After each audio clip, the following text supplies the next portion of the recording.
Muito bom dia. Seguimos então o curso dos pais, todo sábado de manhã, aqui nas redes sociais do Seja Barra. O curso dos pais ainda não está sendo feito presencialmente no Seja, em razão das medidas de restrição, do Covid-19.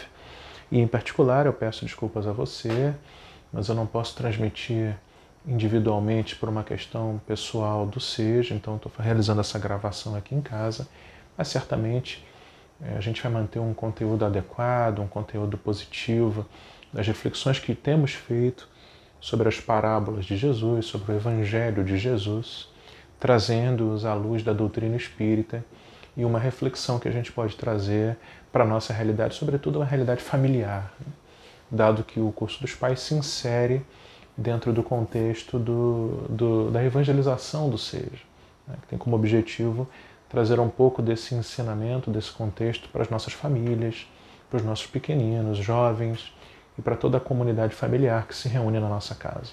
É um prazer falar com você, espero que você esteja muito bem, você e sua família, e desejo que esse momento seja um momento de paz, de serenidade, e que a gente consiga fazer algumas boas reflexões sobre o Evangelho de Jesus.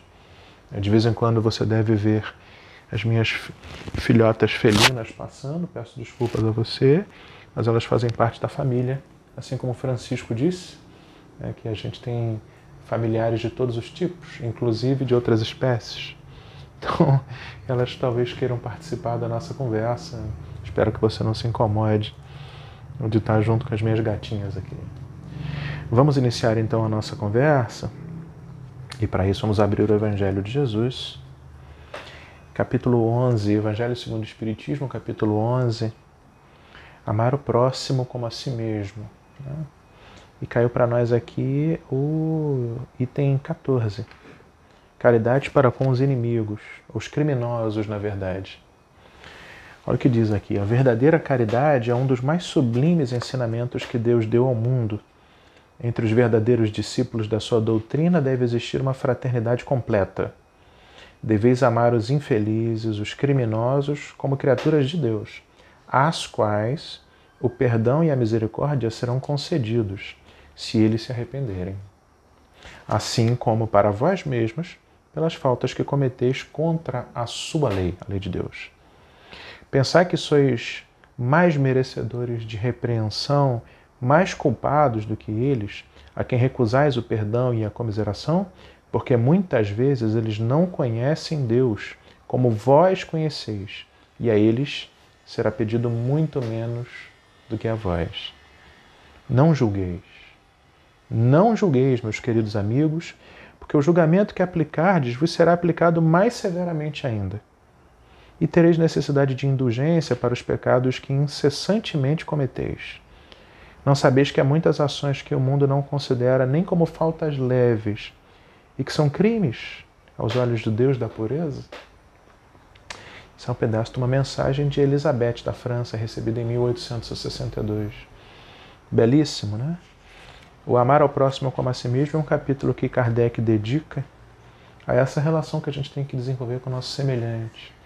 E aqui, a Elizabeth, nessa mensagem que Kardec coloca, nos fala da necessidade de não julgar o nosso semelhante, porque às vezes aos nossos olhos um criminoso, alguém que vai contra a atual lei humana, pode ser digno de uma grande repreensão, mas como diz aqui, às vezes a pessoa faz isso fora do estado de consciência, ou na ausência do conhecimento completo do que deveria fazer.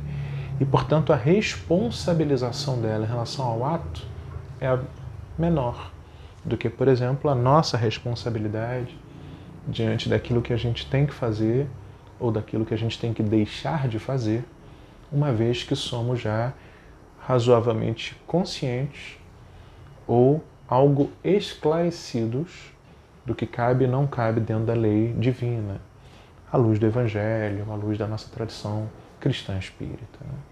Então, que a gente cesse julgamentos e comece a trabalhar com perdão, comece a trabalhar genuinamente o amor ao próximo. É o que diz Kardec aqui no capítulo 11. Então vamos fazer uma prece inicial e depois a gente entra um pouco no tema previsto para nós. Senhor Jesus, nosso grandioso Mestre, aquele que nos deixou na sua vida o Evangelho, a boa notícia, os ensinamentos tão profundos, tão adequados, que nós temos que trazer para a nossa vida atual. Nesse momento em que tiramos alguns minutos para refletir sobre os teus ensinamentos, sobre o que o Senhor nos ensinou, pedimos bondosa e humildemente que o Senhor e teus emissários estejam perto de nós. Refletir sobre o Evangelho não é tarefa fácil e trazer o Evangelho para a nossa vida é ainda mais complexo. Mas a gente tem a certeza, Mestre, que onde estiverem 2 ou 3 reunidos em teu nome, ali o Senhor estará. E a tua presença e a presença dos teus emissários na nossa casa, na nossa família, na nossa vida, é o que nos assegura o apoio e a confiança de que precisamos para seguir adiante, não só na reflexão do Evangelho, mas na tentativa de trazê-lo para as nossas vidas. Te pedimos, portanto, Pai Altíssimo, Mestre bondoso e divino, que o Senhor esteja conosco mais uma vez, que teus queridos espíritos amigos nos apoiem, nos ajudem, nos orientem, nos intuam, e que a gente consiga fazer o movimento que precisamos fazer, de tirar o Evangelho da letra e colocá-lo dentro dos nossos corações, da nossa vida diária. A gente está certo de que a gente está nesse caminho, que a gente precisa fazer isso. Muito obrigado, Mestre Jesus, pela oportunidade de estudar a teu respeito. Graças a Deus. Muito bem, meus irmãos. Vamos então aqui falar um pouquinho. Hoje, na sequência que temos desenvolvido aqui, já estamos fazendo isso há algum tempo, nas parábolas trazidas por Jesus, nós vamos falar um pouco sobre uma parábola que é identificada como parábola do discipulado. Uma das parábolas que alguns classificam como parábola do discipulado. O que vem a ser isso? Na realidade, nós estamos falando da parábola da torre inacabada e do rei indo para a guerra. Está recolhida em Lucas no capítulo 14. É interessante a gente falar antes um pouquinho sobre o contexto, para a gente entender a classificação da parábola e, a priori, o que os grandes estudiosos e exegetas do tema falam a respeito disso. Então vamos falar um pouquinho do que Lucas, a princípio, tinha como intenção de colocar essa parábola ali, qual é o contexto envolvido nisso, e alguns comentários que a gente pretende trazer de nossos amigos da tradição cristã espírita, alguns espíritos como Emmanuel e alguns outros estudiosos como Alírio. Nós vamos comentar um pouquinho sobre isso aqui, como é que eles enxergam esse texto de Lucas, o que eles podem trazer para nós de orientação, de visão, e a gente termina tentando fazer a nossa reflexão pessoal, a nossa abordagem sobre o tema. Então essa é mais ou menos a linha que a gente estabeleceu. Dentro da classificação típica, como eu falava, existem 4 grandes parábolas, que são essas parábolas identificadas como parábolas do discipulado. O que significa isso? Nós estamos falando da parábola dos 2 alicerces, ou dos 2 fundamentos, está recolhida lá em Mateus 7 e também em Lucas, no capítulo 6, onde Jesus diz que quem de vós, querendo construir uma casa, não constrói sobre a rocha, e outro que constrói sobre a terra, ou seja, os 2 alicerces. E ele compara uma construção sobre a rocha com uma construção muito mais firme do que, evidentemente, uma construção sobre a areia ou sobre a terra. E ele diz que seguir o Evangelho, ser seu discípulo, envolve construir sobre a rocha. A segunda parábola está recolhida em Lucas capítulo 10, é a famosíssima parábola do bom samaritano, onde Jesus trata de um tema que tem a ver com ser discípulo dele, que é como amar o próximo. Não por acaso, lemos aqui o capítulo 11 do Evangelho segundo o Espiritismo, ama a teu próximo como a ti mesmo, recolhido por Kardec, essa obra magistral que é o Evangelho dele, de Jesus à luz da doutrina espírita. Então aqui em Lucas capítulo 10 é aquela parábola onde Jesus está sendo arguído por um doutor da lei e ele lança a parábola do bom samaritano, que presta atenção, serviços a um homem caído numa estrada, e ele, por ser samaritano, demonstrou como seria o amor ao próximo, aquele judeu que estava passando necessidade. Então, mais uma vez, Jesus trabalha a ideia do discípulo dele como sendo alguém que não mede esforço para fazer o bem. A terceira parábola do discipulado é a parábola dos trabalhadores da vinha. Está lá em Mateus capítulo 20, onde o reino dos céus é semelhante a um homem que saiu a assalariar. Ele sai na primeira hora, na terceira hora, na quinta hora. Ele vai saindo até uma praça, um mercado, onde ficam os trabalhadores que trabalham por salário, por jornada de um dia. E ele então convida aqueles trabalhadores para ir para a vinha, trabalhar na vinha dele. Ele, o senhor da vinha. E em seguida ele dá o pagamento de 1 denário para todos eles. E ele fecha a parábola, mostrando a importância não só de estar disponível para o seu trabalho na vinha, como também que haverá uma mesma recompensa para todos aqueles que trabalharem na vinha do Senhor, independente de terem começado antes ou começado já no finalzinho da jornada, né? Que seria na 11ª hora. Então, temos a parábola dos trabalhadores da vinha como a parábola que demonstra outro aspecto importante do discipulado, que é um aspecto relacionado ao trabalho na vinha do Senhor. E por fim, temos agora a parábola que vamos trabalhar sobre o construtor de uma torre e um rei enviado à guerra. Como falamos, isso está no capítulo 14 de Lucas, que é a parábola tema, a quarta parábola do discipulado nessa classificação, a classificação de Snodgrass, que a gente vai tratar hoje, né? Então essa parábola está em Lucas capítulo 14, nós vamos ler o texto da parábola e depois tentar trazer um pouquinho das reflexões sobre ela. Jesus, no texto de Lucas, antes da gente entrar nos versículos 25 em diante, que é o texto da parábola, Jesus começa a realizar curas no sábado e em seguida ele lança algumas parábolas, como a parábola dos assentos, né? Aquele que se sentar por último será primeiro, aquele que se sentar no lugar mais destacado será o último. Ele começa a trabalhar a ideia da posição do seu discípulo e do que esses discípulos deveriam fazer. Esse é o contexto de Lucas 14. Diz ali que Jesus está indo com uma grande multidão, está caminhando e está dando instruções espirituais. Reiteradamente está dando instruções espirituais. E é interessante, nesse contexto aqui, ele lança duas parábolas, duas pequenas comparações da torre da guerra, e mais uma vez ele está chamando a atenção, dizem os comentaristas, sobre qual é o papel do seu discípulo. Por que isso é importante? Sobretudo hoje em dia. E aqui um pouco do contexto histórico, da visão desse tema, né? Ao longo da trajetória do cristianismo, foi muito comum, isso começou lá no 2º, 3º século da nossa era, quando o cristianismo se enraizou, tomou uma visão mais institucional e inclusive virou um cristianismo oficial, relacionado até ao Estado, ao governo, com o edito de Constantino do Império Romano, e o cristianismo passa a ser a religião oficial do Império, e depois a gente tem a construção de igrejas. O cristianismo se expande durante um longo período com o objetivo de angariar adeptos, angariar seguidores.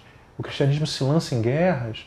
Enfim, existe todo um período de expansão da trajetória do cristianismo e houve um grande debate, uma grande discussão que foi iniciado lá atrás com o apóstolo Paulo. Nós estamos falando de um tema chamado Teologia da Graça. O que Paulo traz em algumas das suas cartas, como a carta aos Coríntios, a carta aos Efésios, e ele trabalha o tema, também chamado do tema da salvação, ou do favor de Deus, ou daquilo que pode ser identificado como estamos fazendo alguma coisa que é boa aos olhos de Deus, e isso nos conduziria à salvação, mas essa salvação na teologia iniciada por Paulo, ela é gratuita. Ela não é necessariamente dependente dos méritos próprios do ser humano, mas ela é uma dádiva divina, ela é uma bênção divina, a partir do momento em que nós não temos necessariamente méritos, ou não seriam em função dos nossos méritos que angariaríamos essa salvação. E esse tema foi trabalhado durante muito tempo. Inclusive, o que seria a salvação? A salvação, por muitos, foi entendida, e isso também faz parte da construção do cristianismo, como a posteriori da vida que se apresenta atual, uma esperança de algo que poderia acontecer.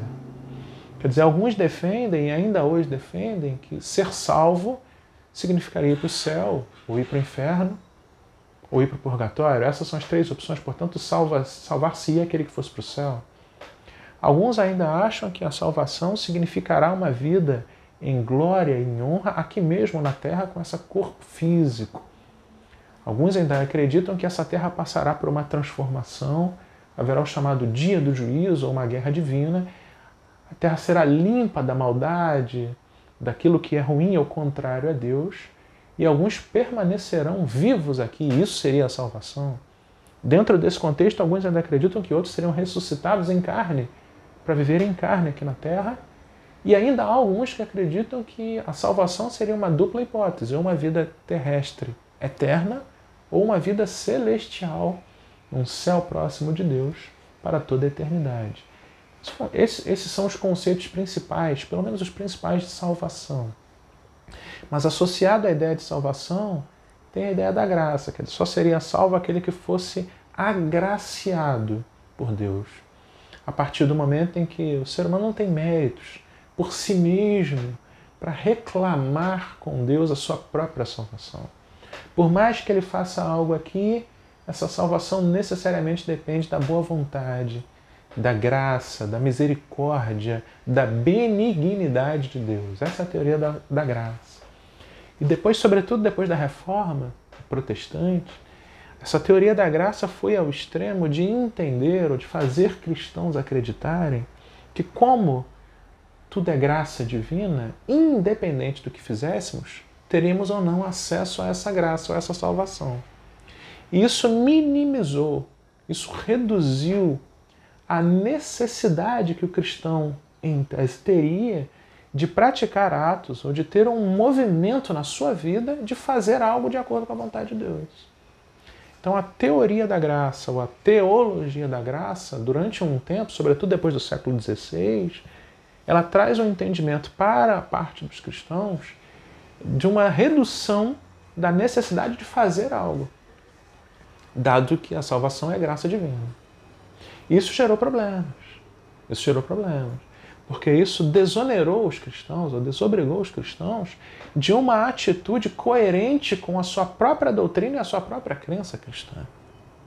Isso fez com que grande número de cristãos, grande número de tradições religiosas, de cultos ou de credos, não colocassem dentro da vida cristã uma necessidade de uma prática espiritual. E essa prática, obviamente, estaria associada ao objetivo da vida cristã. E, evidentemente, ela se relacionaria também com o que aconteceria depois, com esse cristão. Então, ao longo dos séculos, sobretudo os últimos séculos, esse tema surgiu muito forte. Então, quando a gente coloca aqui a parábola do discipulado, é para tentar resgatar, e isso conversa com a nossa tradição cristã espírita, de que nós, que somos cristãos, antes até de sermos espíritas, somos cristãos, nós temos sim obrigações a fazer. O cristão tem, como seu discípulo de Jesus, como verdadeiro discípulo de Jesus, ele tem obrigações na vida dele. Ele deve fazer coisas. Isso não significa, inclusive na nossa tradição, que por fazermos algo, somos credores de Deus. E podemos dizer a Deus que devemos, por nosso próprio mérito, receber isso ou aquilo outro. Mas não significar que somos credores de Deus não nos desobriga de fazermos o que temos que fazer. Esse é o ponto. E as parábolas do discipulado demonstram isso. Porque o que a gente está tentando construir aqui é a ideia de que Jesus, ao falar aos seus discípulos, ele deu aos seus discípulos incumbências. Ele deu aos seus discípulos obrigações mesmo. Ele tornou seus discípulos pessoas que tinham naquela existência, naquela vida, atividades a cumprir. Se eles quisessem ser identificados, sim, como verdadeiros discípulos de Jesus. Portanto, as parábolas do discipulado trazem para nós, ou deveriam trazer para nós, uma sensação, uma noção de que ser discípulo de Jesus envolve escolhas e envolve ações. Envolve uma motivação de vida. Envolve uma postura diante das nossas experiências da vida. Postura essa que tem regras, tem requisitos. tem questões envolvidas. E que se não estivermos atentos a elas, não estaremos identificados, pelo menos, com o verdadeiro discípulo, conforme o conceito do próprio Jesus Cristo. E, fazendo um pouco da ligação com a teoria que falamos da salvação, isso nos causará consequências.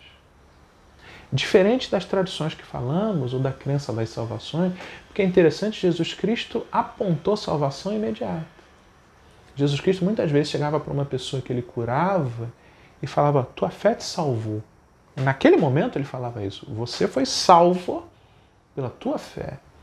O que parece demonstrar que o conceito de salvação trazido por Jesus era um conceito de aplicação imediata, e não pós-mortem, numa vida em algum outro lugar, ou num futuro distante, ou após uma guerra divina.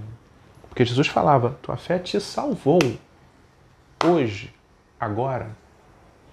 Para nós, cristãos espíritas, a salvação tem muito mais a ver com a aquisição da consciência espiritual do que somos. E, obviamente, uma consequência disso, e nós vamos falar bastante sobre isso aqui, sobre o ser discípulo, a consequência dessa consciência espiritual produz em nós um movimento, uma praxis no mundo completamente diferente. E como consequência disso, da lei da causa e efeito, que é típica da nossa doutrina e de outras, a gente consegue se movimentar e se manifestar no mundo da matéria e no mundo espiritual de uma forma mais alinhada com as leis divinas. E, portanto, nós, a partir disso, teremos consequências muito melhores. Ser salvo, na realidade, é estar próximo de Deus, é fazer a sua vontade, é entender que Deus e nós somos manifestações de uma mesma bondade e fluxo de amor. E levar a nossa vida diante disso, com isso, nos garantirá não só em vida presente, uma vez que somos reencarnacionistas, como em vidas futuras, consequências maravilhosas. Portanto, estaremos salvos. Nesse sentido, para nós é a salvação. Nós não esperamos que depois da nossa morte teremos uma vida fantástica, um objetivo maravilhoso. A salvação se processa agora. A cada dia a gente está se salvando ou se perdendo. A cada dia a gente está se aproximando ou se afastando de Deus. E seremos responsabilizados, essa é a lei de causa e efeito, essa é a lei que Kardec descreve, por cada uma dessas consequências. Não uma responsabilização tirana, uma responsabilização contábil, como se reclamássemos a Deus da mesma forma, olha, fiz o bem, então me dê boas coisas, me dê vida boa, me dê benefícios, ou fiz o mal, me perdoe, me afaste. Isso é um conceito infantil da relação que temos com o nosso Criador. Na realidade, o que temos hoje na doutrina espírita é o conceito da responsabilização. Seremos responsabilizados, graças a Deus e justiça, pelas nossas próprias atitudes. E, em consequência delas, seremos confrontados a experiências que farão com que nós tenhamos novamente a oportunidade de demonstrar se nos salvamos, se nos elevamos, se estamos mais conectados com Deus, uma nova visão do que seria ser discípulo de Jesus. E, consequentemente, uma prática melhor na nossa vida, encarnada mesmo atual. E aí sim, isso produziria nos outros, em nós e no contexto geral, consequências muito mais próximas da felicidade e do amor que Deus espera de nós. É para isso que nós estamos aqui. Então esse é o contexto das parábolas do discipulado. Elas são agrupadas dessa forma para nos trazer a visão de que ser discípulo de Jesus envolve sim uma prática, envolve sim um compromisso, envolve sim um fazer, uma ética, porque a gente é responsabilizado pelo que a gente faz. Então, não é possível ser discípulo de Jesus sem compromisso de prática associada ao seu evangelho. Pelo menos não da forma que ele, Jesus, colocou. E o nosso entendimento, evidentemente, como cristãos espíritas, é que essa prática se coloca oportuna para nós já agora, diariamente. E que à medida que nos esforçamos a colocar essa prática no nosso dia a dia, que aprendemos dos textos evangélicos, do exemplo de Jesus, que nos aproximamos dos grandes vultos espirituais que com a sua vida nos deram o seu exemplo, dentre eles o maior é o próprio Jesus, mas temos tantos outros, nós vamos fazendo o nosso movimento de crescer, de elevação espiritual, de salvação. E a consequência disso, como salvação, na realidade é a elevação espiritual e a consequente prática mais próxima daquilo que Deus espera. Isso só produz coisa boa. Isso só produz consequência positiva. Então esse é o contexto geral, falando um pouquinho do que a gente está querendo dizer. O texto de Lucas 14 trabalha essa ideia. Jesus está diante do que Lucas 14, 25. Eu estou lendo aqui a Bíblia de Thompson, a Bíblia de referência, só para que você saiba a tradução do texto que eu adotei. Nesse contexto, a nossa conversa. Jesus está diante, diz aqui, com uma grande multidão de pessoas que o seguem. Nós estamos já na metade para o segundo terço da vida ministerial de Jesus, na cronologia de Lucas, e Jesus está ensinando firmemente o que significa ser discípulo dele.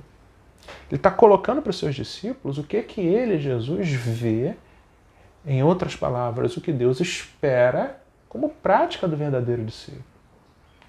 Repito, há um compromisso com uma prática, há uma necessidade de um fazer, há uma necessidade de expressar esse cristianismo, esse discipulado, de uma forma efetiva. Se não, vejamos o que diz Lucas. Lucas 14, 25 fala assim, ó, certa vez ia com ele, Jesus, grande multidão. Voltando-se, disse-lhes. Então Jesus certamente volta para aquele grupo de pessoas que o seguem e diz o seguinte, se alguém vier a mim e não aborrecer a seu pai e mãe, e mulher e filhos, e irmãos e irmãs, e até mesmo a sua própria vida, não pode ser meu discípulo. Versículo 27, qualquer que não tomar a sua cruz e não vier após mim, não pode ser meu discípulo. Veja como ele está falando aqui do discipulado. E ele fala, Lucas recolhe aqui, uma fala de Jesus que é recorrente. Se você não negar pai, mãe, filho, filha, irmãos, você não vai conseguir me seguir. Se você não pegar a sua cruz, você não vai conseguir me seguir. É evidente que essas palavras são simbólicas. Jesus não é contrário às relações familiares e nem prega o autoflagelo como necessidade de sacrifício para a aceitação de Deus. Jesus está querendo dizer que as relações familiares, como negar ou aborrecer, né, o verbo que ele usa aqui, em grego, essa palavra tem outras conotações, que seria deixar contrariado, deixar menos feliz o pai, a mãe, o irmão, o filho, ou seja, o contexto das relações que a gente estabelece nesse mundo, essas relações poderiam ser contrariadas em dado momento em função da prática necessária do discipulado do Cristo. E Jesus coloca como a sua prática, a prática do seu evangelho, como sendo necessariamente superior a estas relações que se estabelecem. É disso que ele está falando. O carregar a cruz como instrumento de tortura, instrumento de morte, na realidade simbolizando que o verdadeiro discípulo teria dificuldades, pelo fato de ter tomado a decisão de virar discípulo de Jesus. Então todos temos que carregar as nossas respectivas cruzes. A vida do discípulo não é um mar de rosas, não no contexto em que a gente está atualmente. Há questões, há dificuldades, há contratempos, há perseguições em muitos casos, em outros casos há pessoas que são adversas ao que a gente acredita, há pressões para se fazer o contrário, há a sedução do mundo, Mamon como Deus do dinheiro atual, isso está no livro dos Espíritos, está no Evangelho segundo o Espiritismo.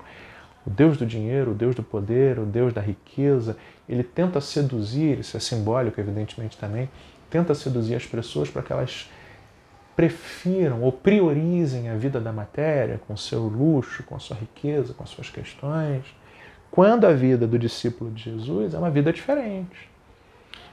Não muito atrás, Jesus fala, meu reino não é deste mundo.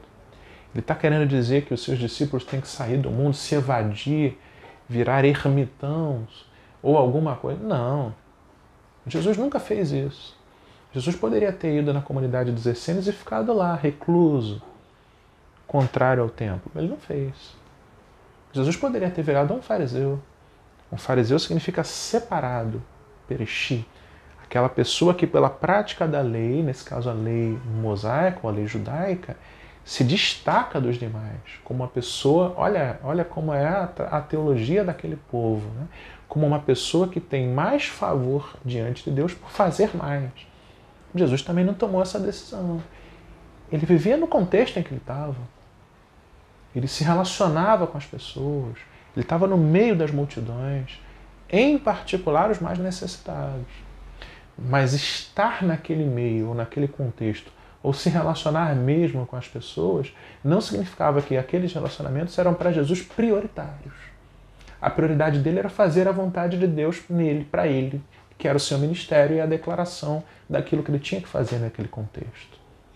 Tanto é que em dada a passagem, isso está recolhido também lá em Lucas, no iniciozinho, os parentes de Jesus vão ao seu encontro e falam, olha, Jesus, vamos voltar para casa. Que história é essa de você deixar a nossa casa lá em Nazaré, vir aqui, virar um andarilho, se coloca como profeta falando de Deus, deixou sua família, deixou sua vida conosco, não está em busca de casamento, o que seria típico daquela sociedade, naquele contexto, ele era um homem.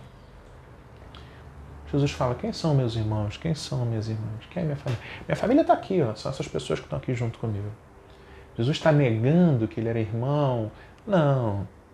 Mas o que ele estava querendo dizer é que ser, naquele contexto, um adorador de Deus adequado, ou cumprir a sua missão naquele momento, era prioritário em função, em comparação, melhor, com os laços familiares que ele havia estabelecido.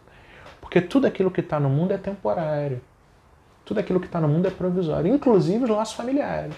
E a gente vai falar disso aqui.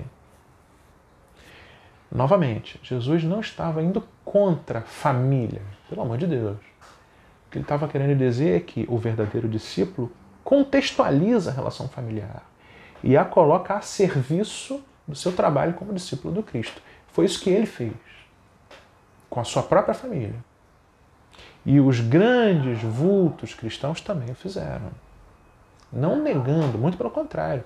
A postura de Jesus era sempre uma postura de aproximação, de inclusão, de acolhimento. Mas se a família se colocava como um obstáculo à missão que ele tinha, Jesus tornava evidentemente prioritária a sua missão, em detrimento da postura da família. Ele não tinha outra alternativa, porque ele sabia, ele estava plenamente consciente do seu papel espiritual. Esse é o recado do discipulado de Jesus. Quando as coisas se colocam contrárias àquilo que o Evangelho diz, aquilo que o Evangelho prega, ou aquilo que a nossa consciência bem treinada, como disse Paulo, bem cultivada, como diz Emmanuel, ou a nossa fé raciocinada, como diz Kardec, né? Uma fé lúcida, uma crença correta, adequada, com base mesmo em material de substância espiritual. E a gente percebe que alguém se coloca contrário a isso, qual seria a postura do verdadeiro discípulo? Ou daquele que se diz verdadeiro discípulo de Jesus? A pessoa tem que tomar uma decisão, esse é o ponto.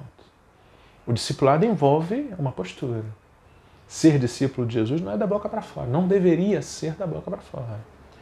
Quando, não só questões familiares, mas quando o mundo apresenta a nossa vida material, e a gente está aqui para isso, essas experiências fazem parte do nosso processo de planejamento encarnatório, não como apenas uma prova, mas como oportunidade da gente colocar à prova mesmo o nosso patrimônio espiritual e demonstrar e crescer com isso. Então, quando a vida oferece oportunidades que colocam em questão a nossa evolução espiritual, o patamar espiritual que alcançamos, ou aquilo que efetivamente acreditamos, como é que a gente reage diante dessas questões? Como é que a gente se porta diante disso? É nesse contexto que o discípulo se prova verdadeiro discípulo de Jesus ou se prova um discípulo que ainda não alcançou níveis elevados de compromisso e consciência espiritual. Essas duas coisas estão associadas umas com as outras. Então é disso que Jesus está falando em Lucas 14. Olha, você vai aborrecer familiares. porque você vai ser meu discípulo. Então, questões surgirão com as pessoas que nesse momento, nessa existência, isso não está no texto, mas a nossa tradição espírita lê dessa forma, que nesse momento, nesse contexto, são seus familiares, seus parentes. E você vai estar diante de uma decisão a tomar. Que decisão tomaria? Como se porta você? Como eu me porto? Como Jesus se portou? Olha, você vai ter uma cruz a carregar.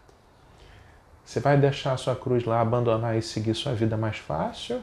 Ou você vai entender que é tempo de pegar aquela cruz e fazer alguns sacrifícios eventualmente? O que sacrificamos nós como discípulos de Jesus? Que escolhas fazemos nas nossas relações no mundo como discípulos de Jesus? E aí Jesus lança a primeira parábola. Ele diz o seguinte, versículo 28 do capítulo 14. Se alguém de vós está querendo edificar uma torre, não se assenta primeiro a fazer as contas dos gastos para ver se tem com que a acabar? Para que não aconteça que depois de haver posto os alicerces e não a podendo acabar, todos os que a virem comecem a escarnecer dele, dizendo: esse homem começou a edificar e não pôde acabar. Então ele lança a primeira parábola da chamada torre inacabada. Jesus compara o seu discipulado aqui com a construção de uma torre por alguém que ao se lançar no empreendimento de construir uma torre, precisa primeiro calcular os custos envolvidos nisso. Para avaliar, como disse Jesus nas palavras de Lucas, se ele tem condições de chegar com esse empreendimento até o fim. Se ele consegue acabar a torre. É isso que Jesus está dizendo. E por que ele está falando da torre? O que tem a ver esse contexto? O que é a torre? Jesus efetivamente está querendo dizer aqui uma torre. Existiam as casas, as pequenas casas, habitações daquele lugar, ali da Galileia mais ao norte, na região de Samaria no centro-oeste, a região de Judá ao sul, a região do Mar Morto. As pessoas viviam em pequenas comunidades, casas de 1, 2 cômodos. Mas quando você tinha uma pequena propriedade, e era comum, era um povo agropastoril, você construía uma torre. Portanto, um pequeno edifício de elevação, claro, uma torre pequena, de 2 andares, 3 andares, uma construção pequena, construída com pedras, argamassa batida. Aquilo tinha 2 objetivos principais. É você armazenar ali dentro os instrumentos que você utilizava na sua propriedade, portanto, dava segurança, e também você ter um ponto de observação, porque aquelas terras eram terras onde havia risco real de furto, de roubo. A parábola do bom samaritano, o samaritano encontra um judeu fruto de latrocínio. Alguma pessoa foi lá roubar, bateu naquele judeu, deixou ele lá quase caído, quase morto, e foi embora com seus bens. Então era comum naquela terra. A gente tem carta de Flávio Josefo falando sobre isso, que era uma terra perigosa. Sobretudo as terras lá do sul, que era onde Jesus estava aqui. As terras próximas ali de Judá, as terras próximas a Jericó, que era um lugar abastado. Então o que Jesus está dizendo é o seguinte: quando você vai construir uma torre, você senta primeiro e calcula os custos. Senão você corre o risco de chegar ao final, lançar o alicerce da torre. Uma torre, evidentemente, tem que estar baseada, alicerçada em alguma coisa. E você vai parar, vai interromper a sua construção no meio, porque você não reúne recursos para concluir a sua construção. E isso seria, na visão de Lucas, nas palavras de Jesus, motivo de escárnio, de zombaria. As pessoas iam olhar uma torre inacabada, só no alicerce, olha lá, tolo. Começou a construir sem pensar no final, sem ter todos os recursos para chegar até o final da construção. O que Jesus está querendo dizer aqui? 2 coisas. Primeiro, ser discípulo tem custo. Se o discipulado é comparado à construção de uma torre, você não constrói uma torre sem recursos, sem planejamento, sem fazer cálculo, conta. Conta no sentido de esperar que você vai gastar alguma coisa. É isso que Jesus está dizendo. Portanto, Jesus está querendo dizer, olha, ser meu discípulo é É como construir uma torre. Vai dar trabalho, vai exigir esforço, vai ter renúncia, você vai ter que se dedicar, se você quiser chegar até o fim.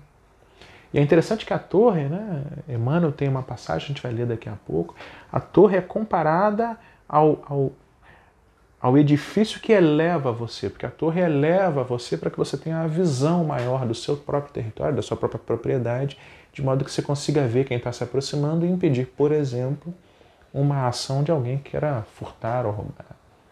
Então, a construção de uma torre é como se fosse, simbolicamente, a construção da elevação espiritual, que é o trabalho do verdadeiro discípulo de Jesus no contexto encarnado.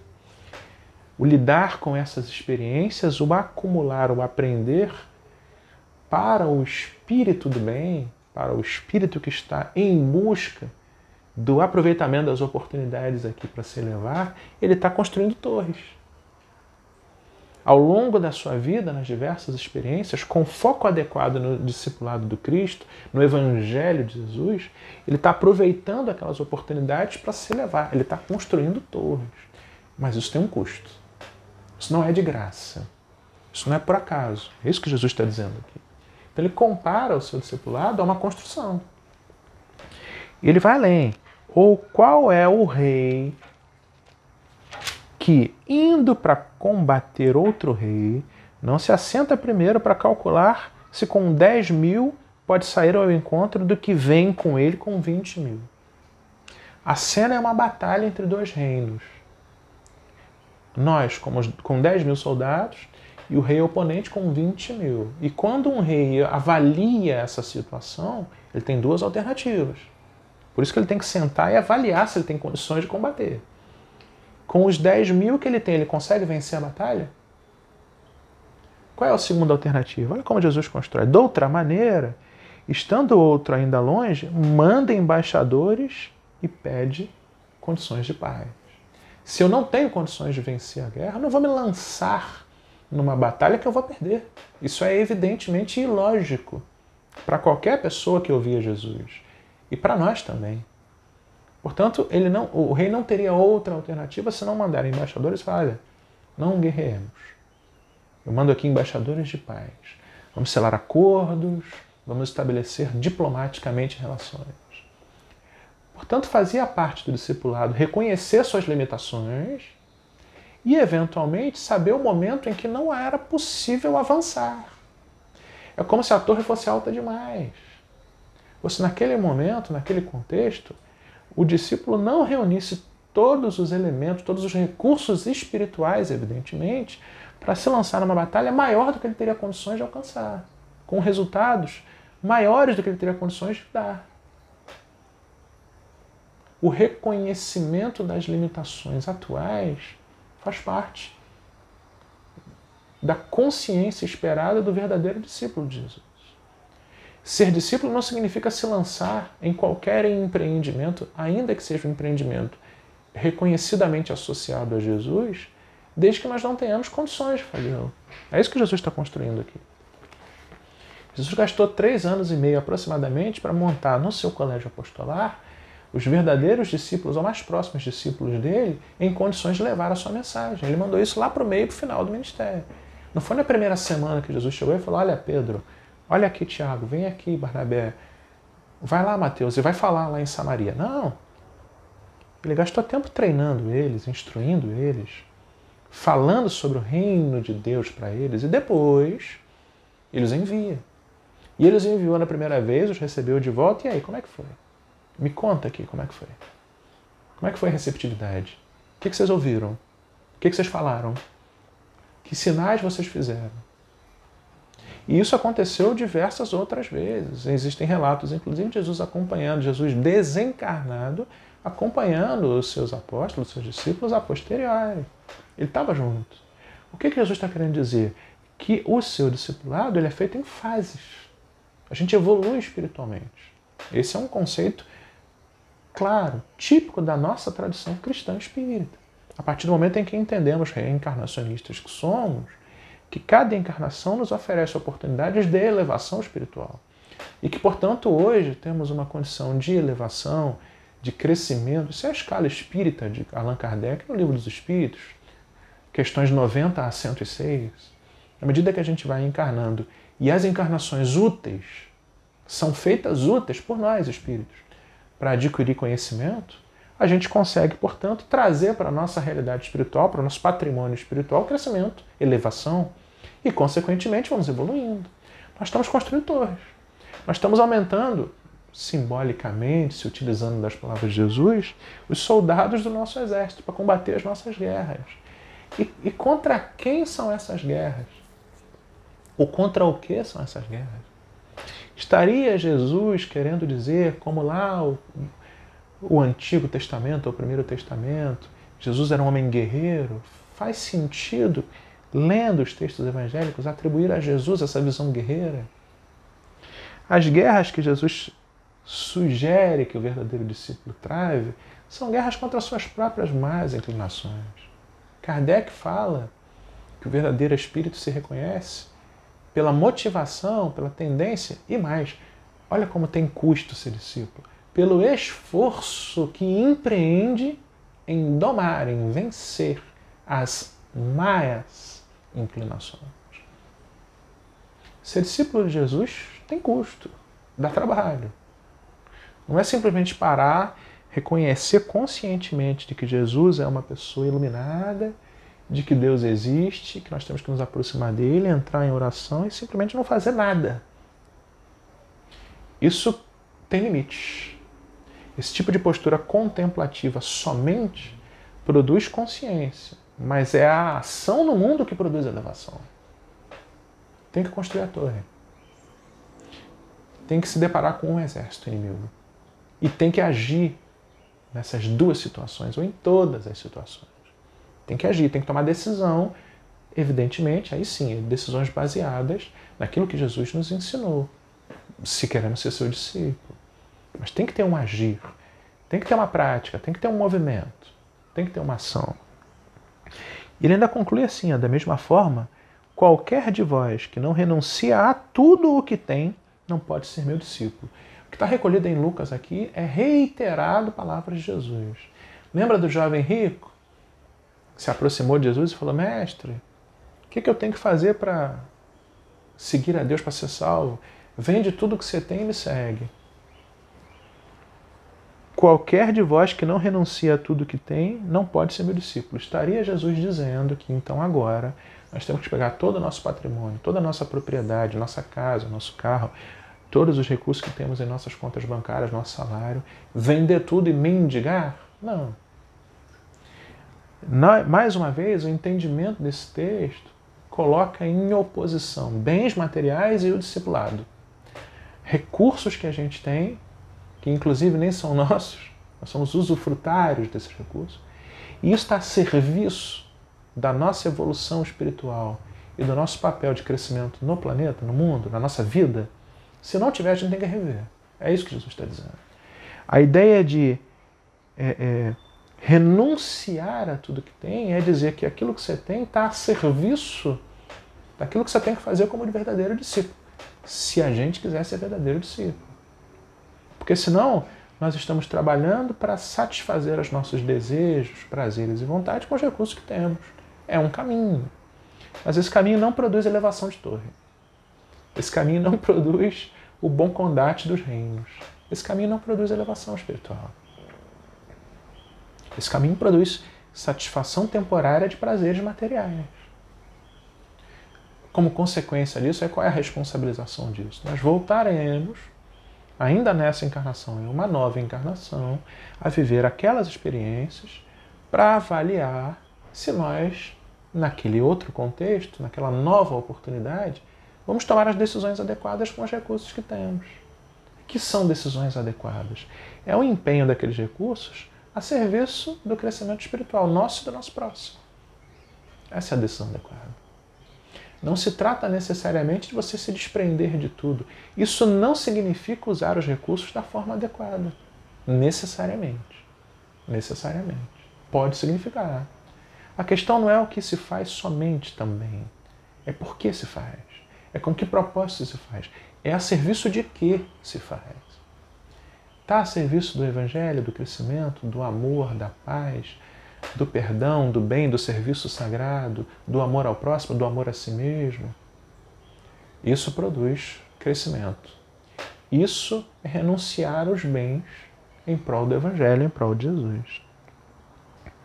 E Jesus termina essa parábola dizendo assim: quem não renuncia a tudo que tem, não pode ser meu discípulo. Paulo não está falando do discipulado.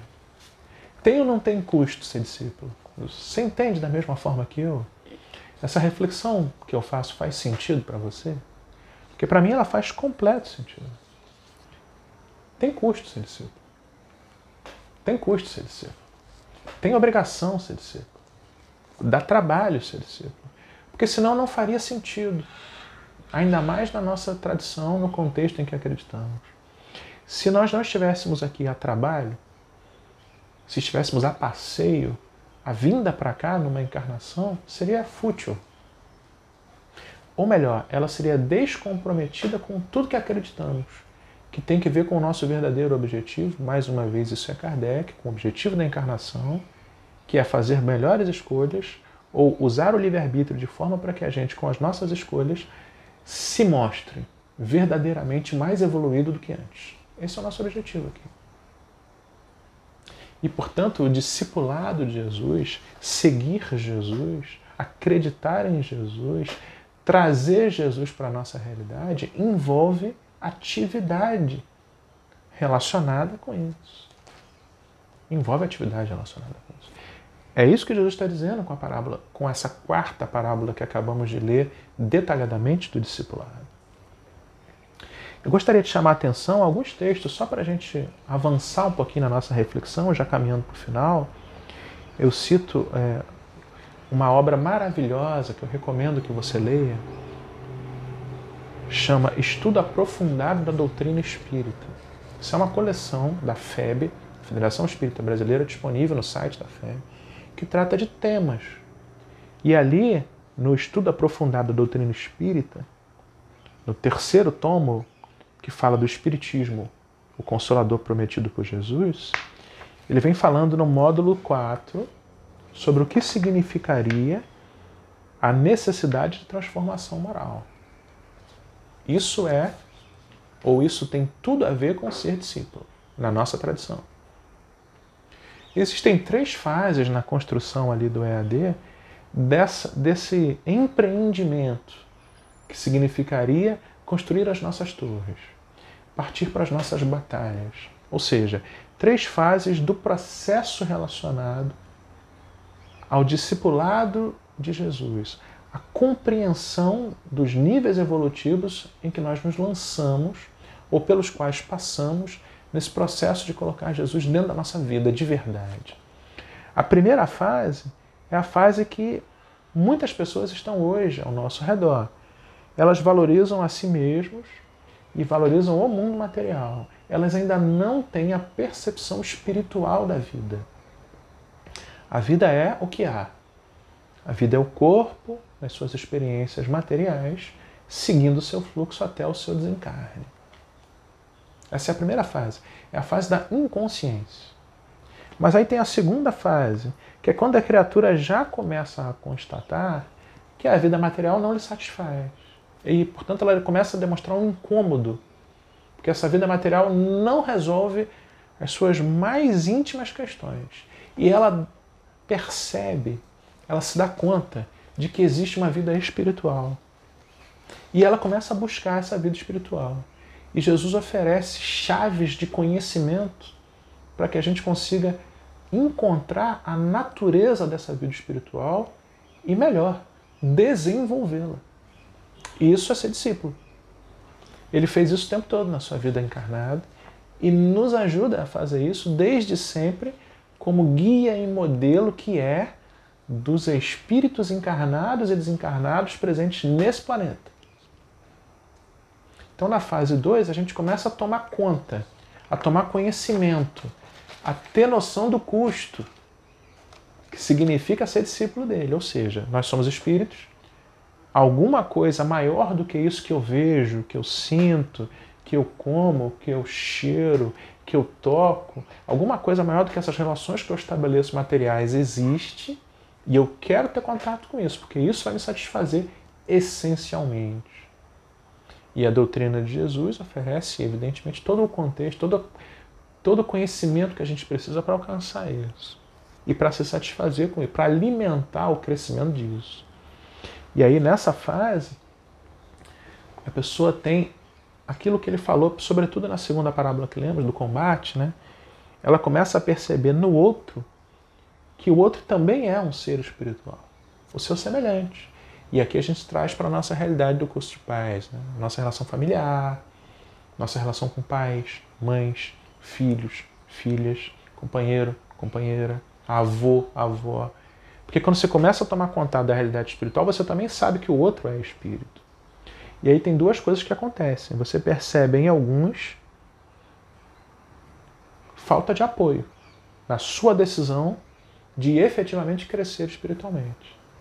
Ou eles estão cuidando das suas próprias vidas, estão mais preocupados em seguir adiante, ou eles estão mais ocupados no seu próprio crescimento ou desenvolvimento.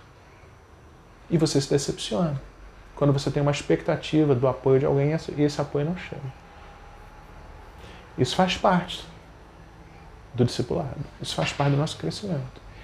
Porém, nós temos a certeza, Jesus nos afiançou isso, que há também, e essa é a boa notícia, né? Ou parte da boa notícia, espíritos elevados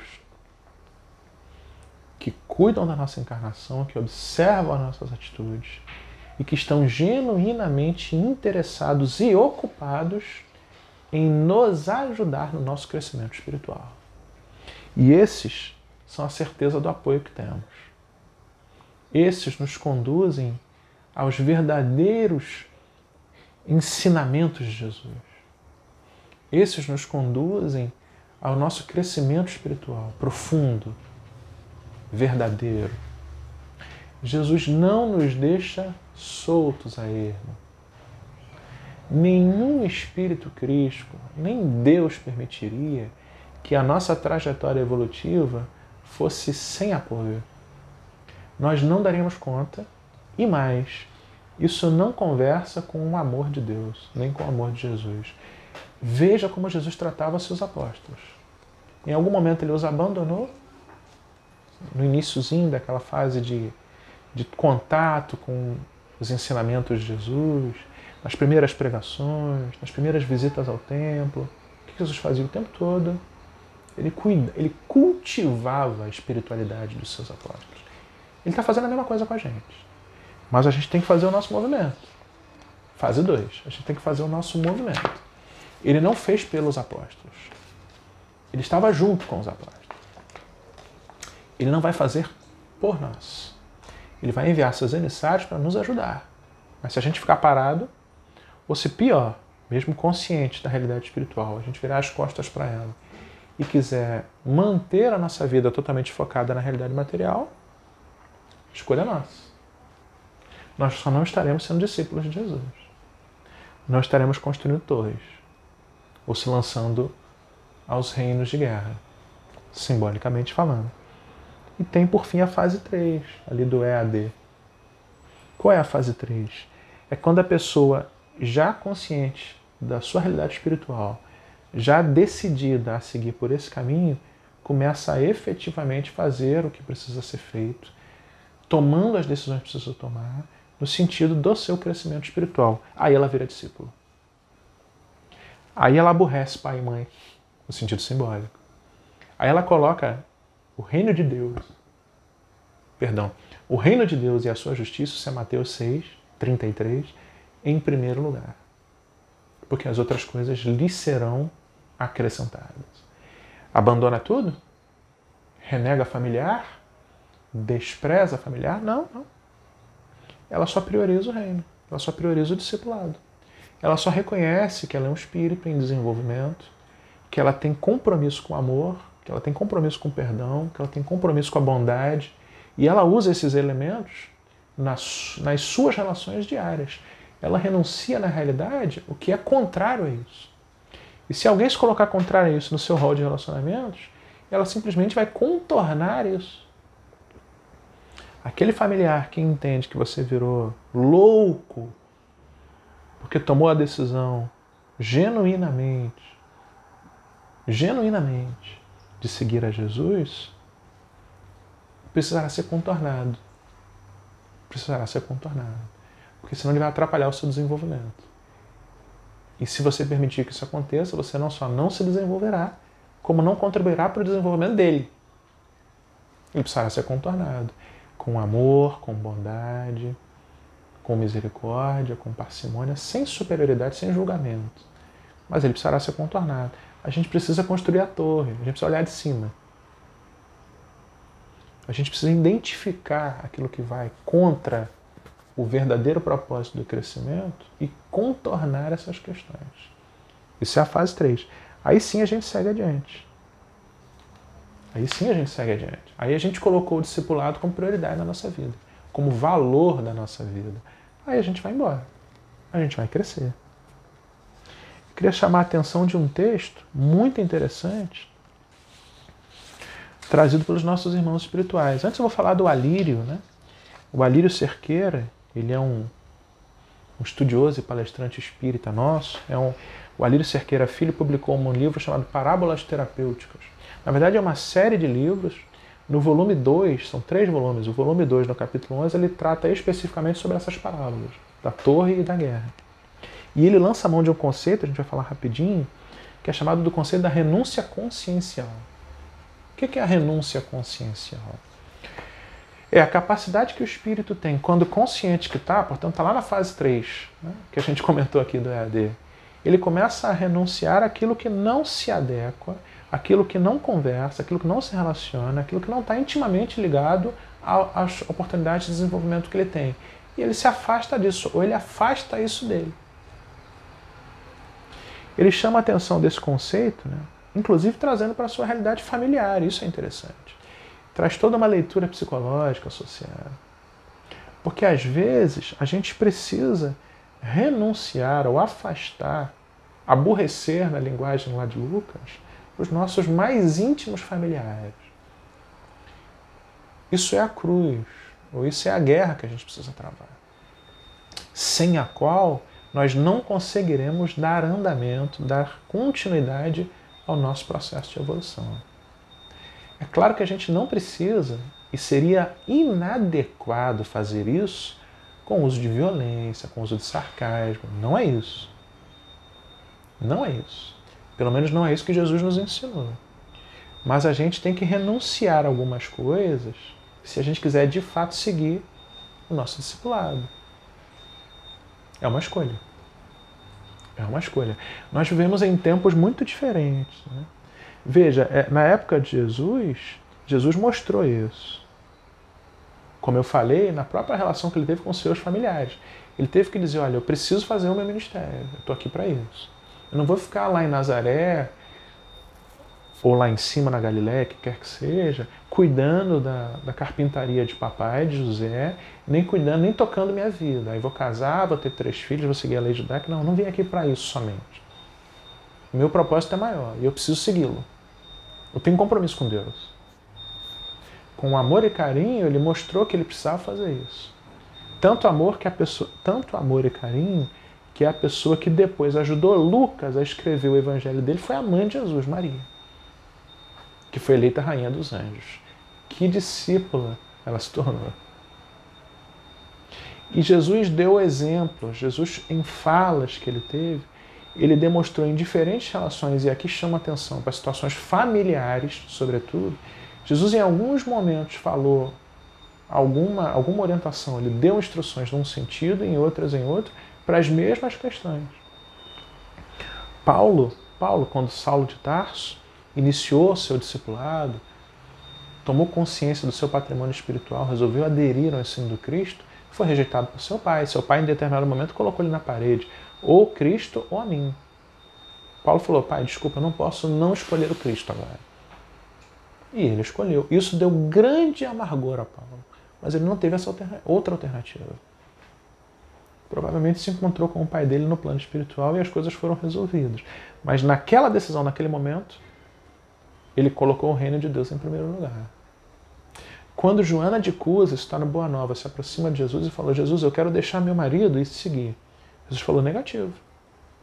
Você tem que seguir a mim no seu matrimônio. Olha como é diferente. E por quê? O marido de Joana de Cusa não parece indicar pelo texto de que ele era contrário necessariamente a que ela vivesse o discipulado dela de Jesus, a que ela seguisse. Ele era um homem difícil. Cusa era um homem difícil. Mas falou, não, a dificuldade faz parte da vida. Você vai demonstrar amor a ele. Você vai me seguir com ele, e nele, e para ele. Isso é ser discípulo. Então veja que Jesus não está querendo dizer aqui, é isso que a gente encontra no texto do Alírio também, que essa renúncia consciencial é uma renúncia da consciência diante das experiências e dos fatos da vida. O que, na verdade, o conceito que o Alírio está querendo trabalhar é que ser discípulo de Jesus envolve uma escolha. E essa escolha, por vezes, produz renúncias. Essa renúncia, essas escolhas, elas incluem a postura correta diante dos desejos da vida e daquilo que a gente escolhe priorizar no momento em que a gente está vivendo. Essa é a renúncia consciencial, esse é o conceito. É entender que algumas coisas precisarão ser deixadas de lado se a gente quiser evoluir. É entender que em dado momento vamos precisar abrir mão de determinadas coisas se a gente quiser seguir adiante no compromisso espiritual. E que outras coisas, se nós nos preocuparmos demasiadamente, sobretudo nas questões materiais, elas vão nos atrasar espiritualmente. Isso inclui relações familiares, porque todas as relações ora estabelecidas na nossa família, elas são relações provisórias no contexto e nas circunstâncias atuais. Porque nós estamos, e não somos, nós estamos pai, mãe, filho, marido, esposa, tio, o que quer que seja. Desencarnou todo mundo, reencarnou, as relações se estabelecem em outros termos. O que não significa que não haja laços de afetividade. Há, mas o apego exagerado a algo ou a alguém pode nos conduzir, e conduzir esse alguém a um atraso espiritual. Portanto, a necessidade da famosa renúncia consciencial. Esse é um conceito muito bem trabalhado pelo Alírio. Essa renúncia faz parte, ou ela é necessária para a nossa construção espiritual. E a pergunta que a gente deve fazer é: que escolhas estamos fazendo? Se a gente quiser ser verdadeiro discípulo. O que a gente está deixando de lado e o que a gente está colocando como foco? Como é que a gente está utilizando os recursos que a gente tem na nossa vida atual, na nossa encarnação, para construir o nosso crescimento espiritual? Esse é o tema do discipulado. Entende? É o que a gente está abrindo mão, do que estamos abrindo mão, e do que estamos nos aproximando, querendo ficar mais próximos, querendo trazer para a nossa realidade. Como é que a gente pauta as nossas relações? Esse é o tema. E já partindo para a conclusão, eu queria citar um texto de Emmanuel, muito oportuno. Emmanuel está comentando no livro Alma e Luz, no capítulo 15, tem uma mensagem chamada A Torre. Ele está comentando Lucas 14, 28, quando Jesus lança na parábola a questão da construção da torre. Ele fala nessa mensagem, uma mensagem longa, não vou lê-la toda, mas o que Emmanuel está dizendo? Que a torre é um objeto singular, nas palavras de Emmanuel, né, de observação. Mas essa torre é construída dentro de uma propriedade, dentro de uma casa. E é importante que a gente tenha consciência de que primeiro a gente tem que cuidar da casa, ele faz uma analogia maravilhosa, para depois pensar em construir a torre. Se a gente não organizar minimamente as condições da nossa vida e a gente colocar na nossa vida a leitura e a realidade espiritual, não vai ser possível edificar uma torre para crescimento. Porque ela precisa se basear em alguma coisa. Nós temos que tomar decisões anteriores, antes de se lançar no projeto do discipulado de Jesus. Antes de começar a colocar o primeiro tijolinho lá do alicerce da torre, a gente tem que ter uma propriedade para construir. Vai construir na propriedade do vizinho? Antes de se lançar com os 10 mil homens contra um exército de 20 mil, a gente tem que ter exército, tem que ter pelo menos alguns homens. E tem que estar convencido, ou seja, a gente tem que mobilizar recursos para se lançar no discipulado. Emmanuel escreve assim, olha: em regra vulgar, O que se observa no mundo é um número espontâneo de pessoas que nem cuidaram da construção da casa interior e já falam calorosamente sobre a torre de que se acham tão distantes. Olha como tem estágios de desenvolvimento. E aí ele trabalha também com a ideia do alírio de renúncia, mas com a ideia da importância do movimento, da decisão, do agir. E que tem custos, isso está em Lucas. Não é fácil o serviço profundo de elevação espiritual. Nem é justo apenas pintar projetos sem intenção séria de edificação própria. Vai dar trabalho, gente. Vai dar trabalho. Nós estamos aqui para isso. É indispensável refletir nas contas, nos dias ásperos de trabalho e de autodisciplina. Ele conclui essa mensagem assim: queres construir uma torre de luz divina? É justo. Mas não comeces o esforço antes de haver edificado a própria casa íntima. Lindo, né? Ou seja, o discipulado envolve trabalho, o discipulado envolve renúncia, o discipulado envolve decisão certa, decisão de fazer, de agir, com o Evangelho de Jesus como guia, e decisões de deixar de lado, de não priorizar, de não se dedicar a algo que naquele contexto, naquela encarnação, naquele momento, naquela circunstância, precisa ser não priorizado. Esse é o ponto. E envolve uma consciência, a Lírio nos ajuda a entender isso, uma consciência treinada. Lucas nos fala sobre isso. Paulo fala tanto disso, do treinamento que a gente tem que fazer à luz do Evangelho para que a gente consiga, diante das questões, tomar a decisão certa. Apontar para o alvo certo, ter o norte certo. E o norte é o Evangelho.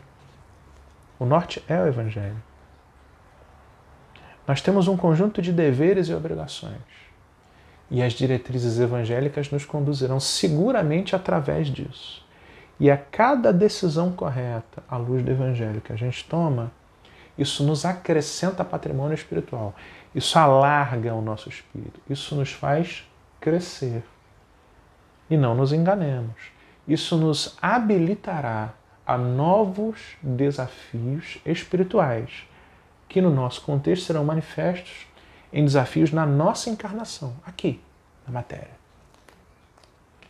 E que nos permitirão novos ciclos de decisões, novas oportunidades de prática na vida.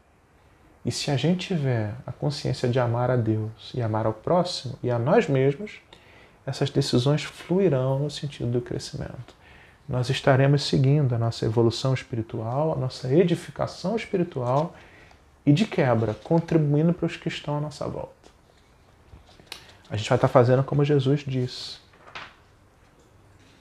A gente vai estar priorizando e seguindo primeiro o reino e a sua justiça, e as outras coisas, outros recursos nos serão acrescentados. Então, que a gente possa aproveitar essa reflexão. Espero que você tenha aproveitado essas reflexões muito particulares que eu trago, da questão do discipulado, esses textos de Emmanuel, o texto do Alírio, a visão de Lucas e o contexto geral, porque ser discípulo de Jesus envolve um compromisso. E ser discípulo de Jesus, apesar da... E agora a gente pode falar isso com um pouco mais de conteúdo, né?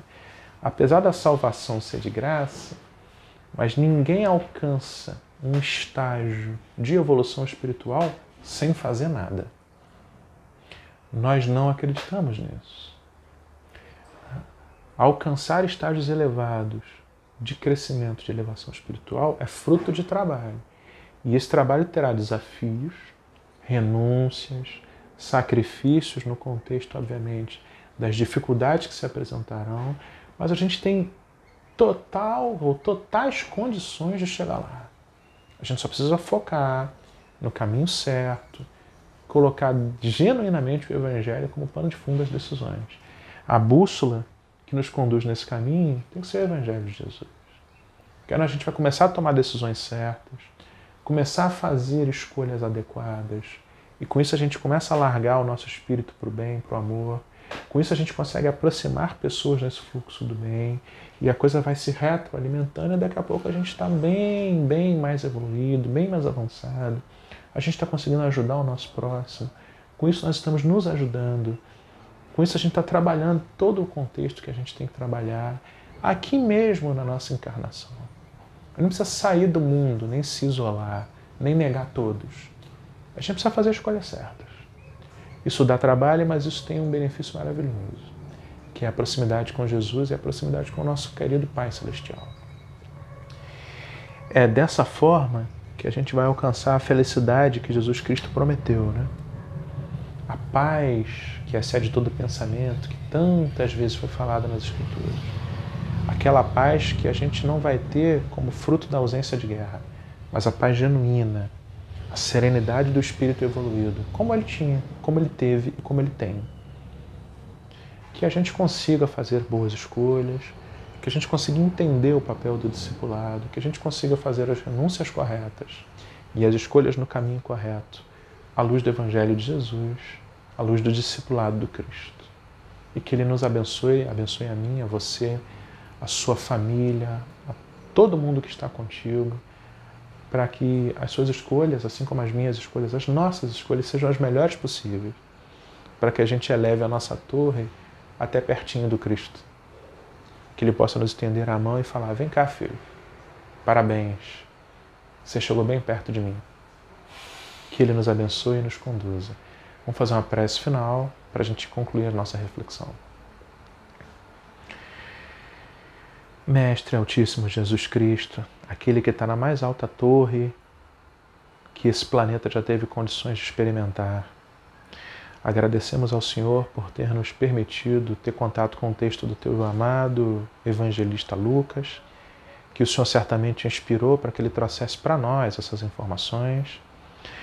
Contato com os textos de Kardec, nosso digníssimo codificador maravilhoso, que nos ensine, nos dá chaves para entender grande parte do teu Evangelho.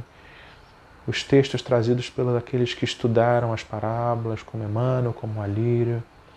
Obrigado por termos a oportunidade de refletirmos abertamente, refletirmos completamente sobre o teu Evangelho, Mestre.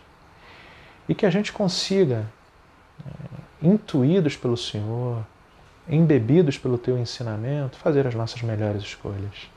Que a gente tenha a renúncia certa e a escolha certa. Que a gente vá para o caminho certo e deixe o caminho que não é certo. E que a gente consiga, com isso, aumentar o nosso próprio patrimônio espiritual. Amar mais, perdoar mais, ser mais benigno, que foi aquilo que o Senhor nos ensinou.